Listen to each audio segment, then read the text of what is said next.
వీక్షకులందరికీ నమస్కారం. అందరికీ నూతన ఆంగ్ల సంవత్సర శుభాకాంక్షలు. చాలామందికి క్యూరియాసిటీ ఉంటుంది, వచ్చే సంవత్సరం గ్రహగతుల్లో ఏమైనా మార్పులు ఉన్నాయా? అసలు నిజానికి క్యూరియాసిటీ ఉన్నా లేకపోయినా తెలుసుకోవాల్సినటువంటి విషయం ఏంటి అంటే గ్రహగతులు ఎలా ఉన్నాయి. ఈ దీర్ఘ సంచార గ్రహాలను బట్టి చూసేటువంటి ఈ సంవత్సర ఫలితాల్లో ఈ 2025 సంవత్సరం జనవరి 1వ తారీఖు నుండి డిసెంబర్ 31 వరకు ఏ గ్రహాల తాలూకు అనుకూలత, ఏ గ్రహాల తాలూకు ప్రతికూలత మన మీద ఉంది అని తెలుసుకోవడం ద్వారా ఒక నిర్దిష్టమైనటువంటి ఒక ఆలోచన వస్తుంది.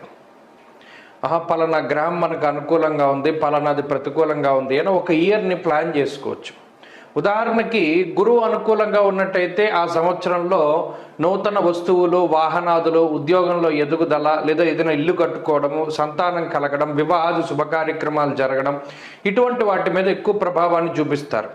శనేశ్వరుడు అనుకూలంగా ఉంటే ఆర్థిక స్థితిగతులు మెరుగుపడుతూ ఉండడం, రాజకీయ లబ్ధి ఉండడం, జనాకర్షణ కలగడం, వ్యాపారాభివృద్ధి కలగడం, విదేశీయానం కలగడం, ఇటువంటివన్నీ కూడా జరుగుతాయి.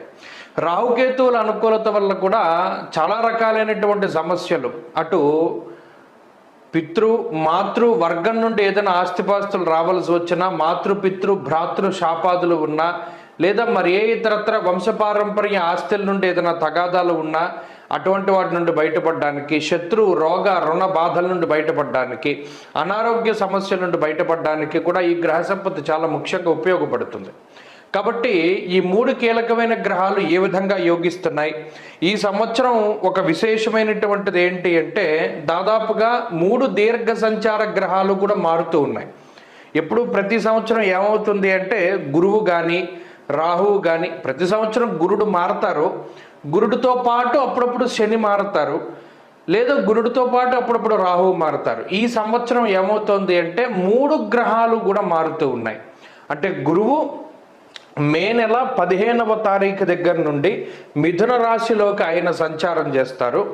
శనేశ్వరుడు ఈ సంవత్సరం మార్చి 30వ తారీఖున కుంభరాశిని వదిలిపెట్టి మీనరాశికి వెళ్తారు. అలాగే రాహువు మే 21వ తారీఖున మీనరాశిని వదిలిపెట్టి కుంభంలోకి వెళతారు. రాహుకేతువులు వక్రంలో ప్రయాణం చేస్తారు కాబట్టి వెనక్కి వెళతారు. సో ఒకే నెలలో 2 పెద్ద గ్రహాల మార్పు. అదేంటి? మే నెలలో గురు రాహువుల యొక్క మార్పు. దానికి మునుపే ఈ మార్చి 30వ తారీఖున శని మార్పు. కాబట్టి ఇది చాలా కీలకమైనటువంటి సంవత్సరం. చాలా గ్రహగతుల్లో మార్పులు, 3 గ్రహాల్లోనూ దీర్ఘ సంచార గ్రహాలు అంటే రాహుకేతువులు అంటే 2 కింద లెక్కేసుకుంటే 4 గ్రహాలు. ఈ క్రియాశీలకమైనటువంటి మార్పుల్లో లాభపడేటువంటి రాశుల్లో మీ రాశి ఉందా లేదా అనేటువంటిది మనం తెలుసుకుందాం. వృశ్చిక రాశి వారికి ఏ విధమైనటువంటి ఫలితాలు కలగబోతున్నాయో ఈ వీడియో ద్వారా తెలుసుకుందాం. ముఖ్యంగా వృశ్చిక రాశి వారికి గత 2.5 ఏళ్లుగా అర్ధాష్టమ శని తాలూకు ఫలితాలు వచ్చాయి. ఈ సంవత్సరంలో అర్ధాష్టమ శని ఆ దోషం అనేటువంటిది తొలగిపోతుంది. అయితే అర్ధాష్టమ రాహు యొక్క ఫలితాన్ని ఈ సంవత్సరంలో ఈ రాశి వారు చూడొచ్చు. ఈ యొక్క మార్పు, అలాగే గురుగ్రహం తాలూకు వ్యతిరేకమైన ఫలితాలు అంటే ఇప్పటి వరకు అంటే దాదాపుగా 2025 సంవత్సరంలో మే నెల 15వ తారీఖు వరకు పూర్తి స్థాయిలో గురుబలం ఉంటుంది. మరి 15 మే దాటిన తర్వాత గురుబలం తగ్గుతూ ఉన్నది. అష్టమ గురుని యొక్క ప్రభావం ఉంటుంది కాబట్టి కొంత జాగ్రత్తగా ఉండాలి. ప్రత్యేకించి గోచారంలో పరిస్థితులు అంత అనుకూలంగా లేవు అనేటువంటి విషయాన్ని దృష్టిలో పెట్టుకోవాలి. అయితే ఇదేం నెగిటివ్గా భావించవలసినటువంటి పరిస్థితి లేదు. టైం ఎలా ఉంది అనేటువంటిది తెలుసుకోవడం చాలా ముఖ్యం. 2025 సంవత్సరాన్ని కనుక విభజిస్తే మే నెలకి ముందు, మే నెల తర్వాత వృశ్చిక రాశి వారి యొక్క స్థితిగతుల్లో మార్పులు వస్తున్నాయి. ఏమిటి ప్రధానమైన మార్పు? మే నెల వరకు గురుబలం ఉంటుంది 7వ స్థానంలో. రాజదర్శనం, ఆరోగ్యం, గాంభీర్యం, గాత్రపోషణం అంటే 7మంలో గురుడు ఉండడం అనేటువంటిది అటు వెల్త్, ఆర్థిక పరిస్థితులకి, ఆరోగ్య పరిస్థితులకి, ఉద్యోగ వ్యాపారాదులకి, వీటన్నిటికీ కూడా చాలా కీలకమైనటువంటి స్థానం. ఆ స్థానంలో గురుడు ఉండి ఆ గురుని యొక్క దృష్టి మీ రాశి మీద ఉండడం, ఇవన్నీ కూడా చాలా అత్యద్భుతమైనటువంటి విషయాలు. అర్ధ సంవత్సరం పాటు ఆల్మోస్ట్ మే నెల పూర్తయిపోయేంత వరకు గురుబలంతో వెళ్ళిపోతుంది. మరి మే నెల దాటిన తర్వాత అష్టమ గురుని యొక్క స్థితి, చౌరాగ్ని నృప భీతిశ్చ గాత్ర గాంభీర్యనాశనం. అక్కడ గాత్ర అటు రాజదర్శనం ఆరోగ్యం, గాంభీర్యం గాత్ర పోషణం అన్నారు. దానికి క్వైట్ కాంట్రడిక్టరీ చెప్పారు. గాత్ర గాంభీర్య నాశనం అంటే ఎంత పొగరగా అయితే ఒక మనిషి ఉన్నాడో వాడిని అంతే దారుణమైనటువంటి స్థితికి మారుస్తుంది అని కాంట్రడిక్టరీ విషయం చెప్పారు ఆ శ్లోకంలో. సప్తమానికి అష్టమానికి అంత మార్పు ఉంది.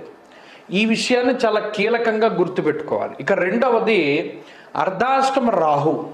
అర్ధాష్టమ శని ఇబ్బంది పెడతారా, అర్ధాష్టమ రాహు ఇబ్బంది పెడతారా అంటే నిజానికి అర్ధాష్టమ శని తాలూకు ఫలితాలే చాలా ఇబ్బంది. కానీ రాహువు కూడా కొంత జాగ్రత్తగా ఉండాలి. చిత్తభ్రంశం వాతరోగం స్త్రీమూల శధనక్షయం గమనే కార్యనాశంచ. అంటే ఇక్కడ ప్రధానంగా రాహు ఎలా ఇబ్బంది పెడతారో కూడా మనకి క్లూ ఇచ్చేస్తున్నారు. ఏంటండి ఆ క్లూ అంటే గమనే కార్యనాశంచ.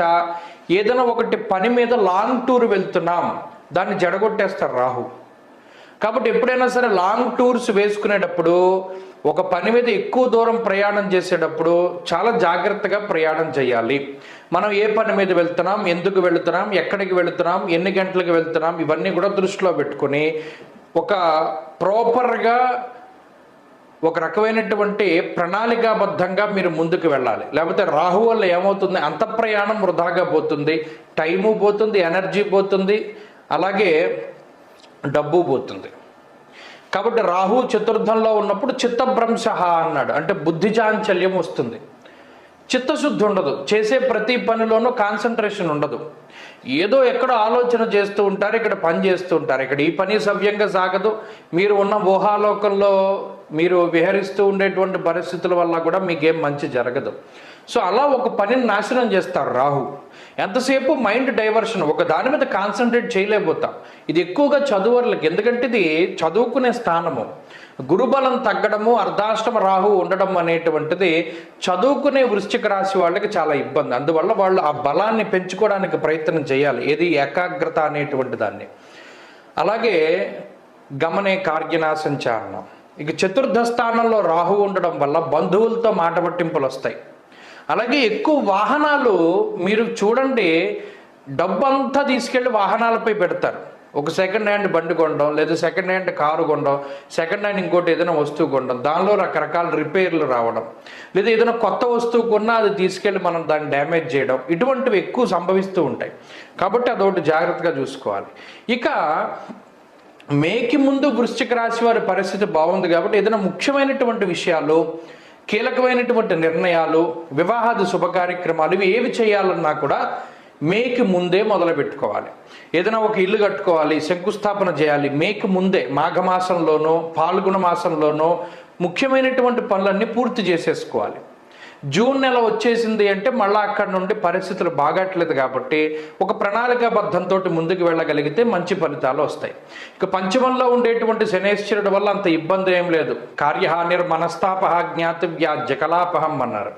అక్కడ కూడా ఆయన కూడా శనేశ్వరుడు పంచమం అంటే బుద్ధి ప్రజ్ఞ మేధస్సుకు సంబంధించిన స్థానం. కాబట్టి ఆయన కూడా కాన్సన్ట్రేషన్ పాటు చేసేటువంటి విషయాలపై ఎక్కువ ప్రభావాన్ని చూపెడతారు. కాబట్టి ప్రధానంగా ఈ రాశి వారు అంటే ఇట 3 దీర్ఘ సంచార గ్రహాలు ప్రతికూలంగా ఉన్నాయి మరి వృశ్చిక రాశి. కాబట్టి జాతకంలో దశాంతర్దశలు కనుక బాగుంటే వాళ్ళు బాగుంటుంది, ముందుకెళ్ళిపోతారు. జాతకంలో దశాంతర దశలు కూడా బాగా లేదు అంటే మాత్రం జాగ్రత్త పడాలి. అది కూడా మే దగ్గర నుండి జాగ్రత్త పడాలి. మరి ఏం చేయాలండి? చదువుకునేటువంటి వారు మిగతా వాళ్ళు ఆ ఏకాగ్రతను పెంచుకోవడానికి సిద్ధమంగళ స్తోత్రాన్ని ప్రతిరోజు చదవాలి, దక్షిణామూర్తి స్తోత్రాన్ని ప్రతిరోజు చదవాలి. వీలున్నంత వరకు పౌర్ణమి ముందు 7 రోజుల్లో దత్త చరిత్ర, శ్రీ గురు చరిత్రను పారాయణం ప్రారంభం చేసి పౌర్ణానికి ముగిస్తూ ఉండడం, అలా ప్రతీ నెల చేయడం చాలా మంచిది. వీలున్నంత వరకు పౌర్ణమి దగ్గర నుండి ప్రారంభం చేసి 7 రోజుల్లో సప్తాహం చేయడం, పౌర్ణానికి ముందు పౌర్ణమి చివరి రోజుగా వచ్చేటువంటి విధంగా సప్తాహం శ్రీ గురు చరిత్ర పారాయణ చేయడం చాలా మంచిది. ప్రతిరోజు దక్షిణామూర్తి స్తోత్రం చదవడం, గురువారం నాడు ప్రత్యేకించి దక్షిణామూర్తికి శనగల నైవేద్యం పెట్టి దాన్ని పంచిపెడుతూ ఉండడం, గురువారం నాడు మౌనవ్రతాన్ని పాటించడం, శివాలయానికి వెళ్ళి దీపం పెట్టడం ఇత్యాది విషయాలు చేయగలిగితే ఈ గ్రహస్థితి నుండి చాలా తేలిగ్గా బయటపడడానికి అవకాశం ఉంటుంది. స్వస్తి.